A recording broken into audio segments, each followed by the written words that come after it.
বিসমিল্লাহির রহমানির রহিম। দেখেন মিমের উপর তাসদিদ আছে। কি আছে? তাসদিদ। পূর্বের মিমের যে রাশি মিমকে ধরছে, মিমের দুই যে রাশি কাকে ধরছে? মিমের তাসদিদকে ধরছে। তাহলে ওখানে মিম হয়েছিল। কি হয়েছিল? মিম। তারপরে শব্দ আজকে নতুন পড়া আছে আমাদের। মিমের পেশ মু মু মু মু মু মু। বার জারিয়ার যদু আলিফ বি বি বি বি বি। নুনের দুই জের নিন নিন নিন নিন নিন নিন নিন। এই যেখানে দুই জের দেখা যায় না, এখানে যদি ওয়াকফ করি তখন হবে মুবিন। আজ ওয়াকফ না করি তাহলে এই দুই যে রাশিয়া দেখেন ওয়াকফের পরে আছে ওয়াও, ওয়াওয়ের উপরে তাসদিদ নাই, তারপরও মনে মনে তাসদিদ দিয়ে পড়তে হবে। এটার নাম হলো ঈদগম। এটার নাম কি? ঈদগম। তাসদিদ না থাকলেও সেখানে তাসদিদ দিয়ে ধরে নিতে হবে, তখন উচ্চারণ হবে নিউ। উচ্চারণ কি হবে? নিউ। বুঝতেছেন তো? আচ্ছা, তারপরে দেখেন পূর্বে আসেন মু বি নিন মু বি নিন মু বি নিন মু বি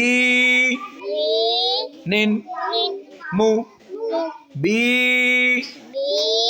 নিন মু বি নিন মু বি নিন। বলেন দি সবাই, আবার বলেন, আবার আবার আবার আবার আবার মুবিনিন মুবিনিন মুবিনিন মুবিনিন মুবিনিন মুবিনিন। ওয়াকফ করলে মুবিন।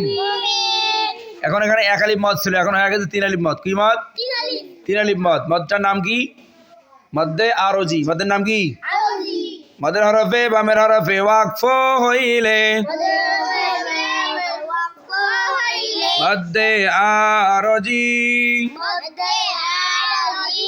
ডান দিকের হরকতকে তিন আলিফ টানিয়া পড়িতে হয়। মুবিন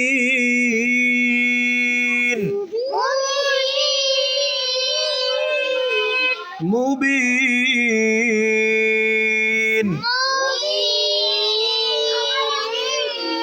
মুবিন